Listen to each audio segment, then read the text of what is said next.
శ్రీమాత్రే నమః. 2026 ఆదివారం 18వ తారీఖు చొల్లంకి అమావాస్య. చొల్లంకి అనేది ఒక గ్రామం అన్నమాట. ఇది గోదావరి నదీ ప్రాంతాల్లో ఉంటుంది. ఈ అమావాస్యనే మౌని అమావాస్య అని కూడా అంటారు. మాఘమాస ప్రారంభానికి ముందు వచ్చే అమావాస్యను చొల్లంకి అమావాస్య అంటారు. పుష్యబహుళ అమావాస్య వచ్చిన తర్వాత నుండి ఈ మాఘమాసం ప్రారంభమవుతుంది. ఈ అమావాస్యకు తర్పణాలు విడవడము, నదీ స్నానాలు, సముద్ర స్నానాలు చేయడము, కొన్ని దానాలు ఇవ్వడము విశేషంగా చేస్తూ ఉంటారు. చొల్లంకి అమావాస్యకి నువ్వులు, ఉసిరికాయ దానం తప్పనిసరిగా చేస్తారు. ఈ చొల్లంకి అమావాస్యని విశేషంగా ఎక్కడ జరుపుకుంటారు అంటే తిరువళ్ళూరు వీర రాఘవ స్వామి దేవస్థానం ఉంది.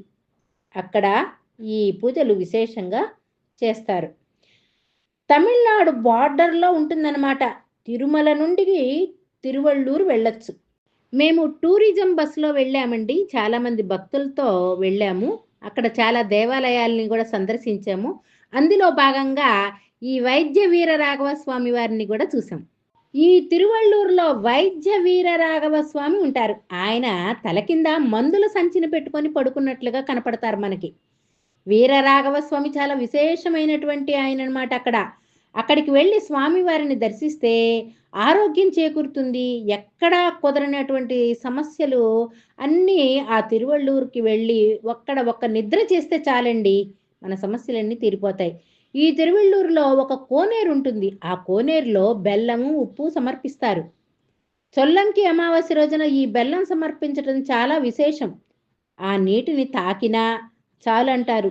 ఎందుకంటే మేము అక్కడికి వెళ్ళినప్పుడు అక్కడ అంగళ్ళు ఉన్నాయి, కొట్లు. ఆ కొట్లలో అమ్ముతున్నారు బెల్లము, ఉప్పు. అవి తీసుకొచ్చి అందులో కలపమన్నారు. మీ యొక్క కోరికను చెప్పుకొని మీకేమైనా అనారోగ్యాలు ఉంటే వాటిని కూడా తలుచుకుంటూ ఒకసారి స్వామిని తలుచుకొని స్వామికి విన్నవించుకోండి అవి కలుపుకుంటూ అని చెప్పేసి అన్నారనమాట. ఆ నీటిలో మేము కూడా అక్కడ ఉప్పు, బెల్లము కలిపామండి. అక్కడ స్వామిని దర్శించుకోవడానికి మన ఆంధ్ర వాళ్ళు చాలామంది వచ్చారు. మేము వెళ్ళిన బస్సులో వాళ్లే కాకుండా. అక్కడ దేవాలయంలో దీపం పెట్టడం ఒక విశేషం అన్నమాట. ఈ రోజున విష్ణు ఆలయానికి వెళ్ళాలి, దర్శనం చేసుకోవాలి అమావాస్యకి. అక్కడ కోనేట్లో చిన్న బెల్లం ముక్కను వేసి ఆరోగ్యాన్ని మంచిని కోరుకోవాలి. నువ్వులు దానం చేయాలి. ముఖ్యంగా అమావాస్య రోజు ఆర్థిక ఇబ్బందులతో బాధపడుతున్నటువంటి వారు, ఆ లక్ష్మీనారాయణుల యొక్క అనుగ్రహాన్ని పొందాలనుకున్న వారు రేపు మాత్రం ఒక ప్రత్యేకమైనటువంటి ఆరాధన చేసిన అనారోగ్య సమస్యలు, ఆర్థిక సమస్యలు పూర్తిగా తొలగిపోయి ఆ లక్ష్మీనారాయణుల యొక్క పరిపూర్ణమైనటువంటి అనుగ్రహం కలుగుతుందండి తప్పనిసరిగా. చొల్లంగి అమావాస్య అంటే సామాన్యం అనుకోకూడదు. ఆ అఖిలాండ కోటి బ్రహ్మాండ నాయకుడు వైకుంఠవాసుడైన శ్రీమన్నారాయణుడు భూలోకంలో మానవులు అనారోగ్యంతో, ఆర్థిక సమస్యలతో ఇబ్బంది పడుతున్నారు. మానవులను ఎలాగైనా సరే ఉద్ధరించాలనే సంకల్పంతో భూలోకంలో వీర రాఘవ స్వామిగా అవతరించినటువంటి పరమ పవిత్రమైనటువంటి రోజు ఈ చొల్లంగి అమావాస్య, లేదా దీన్నే మౌని అమావాస్య అని కూడా అంటారు.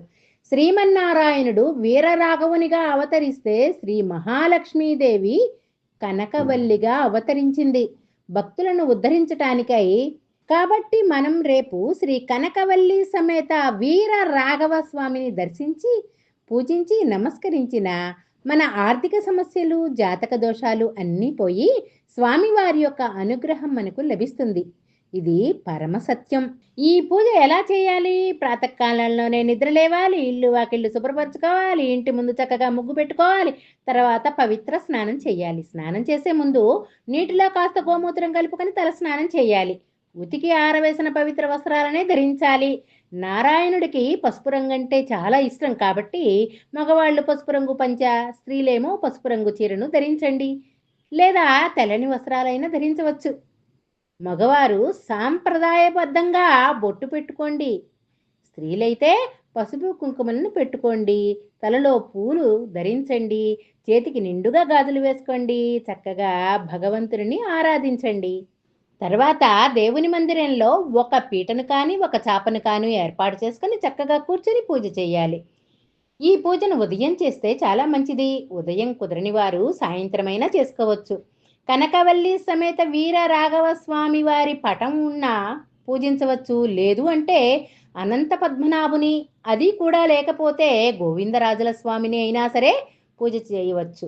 లేదా ఇవి ఏవీ లేవనుకోండి, శ్రీ మహావిష్ణువు యొక్క ఫోటో ఉన్నా పర్వాలేదు. అది లేకపోతే శ్రీ వెంకటేశ్వర స్వామి వారి ఫోటోకి అయినా పూజ చేసుకోవచ్చు. ఎందుకంటే కలియుగ దైవం కదా, ఆయన విష్ణు స్వరూపులు కాబట్టి. స్వామికి పూజ చేయడానికి 2 వస్తువులు మాత్రం తప్పనిసరిగా కావాలండి. ఏంటవి అంటారా? శ్రద్ధ, భక్తి. ఎర్రని పూలు, మందారాలు, గులాబీలు, తులసి దళాలు, 2 దీపాలు, 3 ఒత్తులతో వేసి దీపాన్ని వెలిగించాలి. గంధం, కుంకుమ, బొట్టు పెట్టుకోవాలి. బియ్యపు పిండితో కుందిని ఎలా తయారు చేసుకోవాలో తెలుసుకుందాం. ఒక ప్లేట్లో బియ్యపు పిండిని తీసుకొని ఆ పిండిలోకి పటికి బెల్లం పొడిని వేసుకొని యాలకుల పొడిని కూడా వేసుకొని కలుపుకోవాలి. ఒక ప్రమిదలాగా చేసుకోవాలి. ఈ పటికి బెల్లం లేనటువంటి వాళ్ళు పంచదార పొడినైనా తీసుకోవచ్చు. అలా కలుపుకొని కుందిగా చేసి ఆవు నెయ్యి కానీ నువ్వుల నూనె కానీ వేసి 3 ఒత్తులు చేసి వెలిగించాలి. ఈ పూజ అయిపోయిన తర్వాత కొండెక్కినటువంటి దీపాన్ని, అంటే ఆ ప్రమిదను, ప్రసాదంగా ఇంట్లోని సభ్యులందరూ తినవచ్చు. అలా చేయడం వల్ల ఏమవుతుంది అంటే దీర్ఘకాలిక వ్యాధులతో ఇబ్బంది పడేటటువంటి వారు ఎవరైతే ఉంటారో వారికి దివ్య ఔషధంగా పనిచేస్తుంది. ఈ చొల్లంగి అమావాస్య రోజునే మరి ఒక పరిహారం కూడా చేసుకోవచ్చండి. ఏమిటది అంటారా?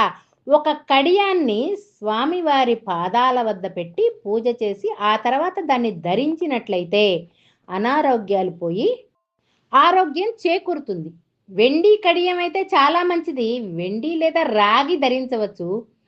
ఆ రాగిని కానీ వెండిని కానీ మనకు అందుబాటులో ఏదుంటే అది, దాన్ని మొదటిసారిగా పాలతో కడిగి ఆ తర్వాత పసుపు నీళ్లతో కడిగి స్వామివారి యొక్క పాదాల దగ్గర పెట్టి గంధము కుంకుమ బొట్లు పెట్టుకొని ఒక తులసి దళం పెట్టి ఆ కడియాన్ని పూజించి ఎవరైతే అనారోగ్యంతో బాధపడుతున్నారో వాళ్ళు ఆ కడియానికి నమస్కారం చేసుకొని శ్రీ కనకవల్లి సమేత వీర రాఘవ స్వామినే నమః అంటూ 3 సార్లు చెప్పుకొని కుడి చేతికి ధరించాలి.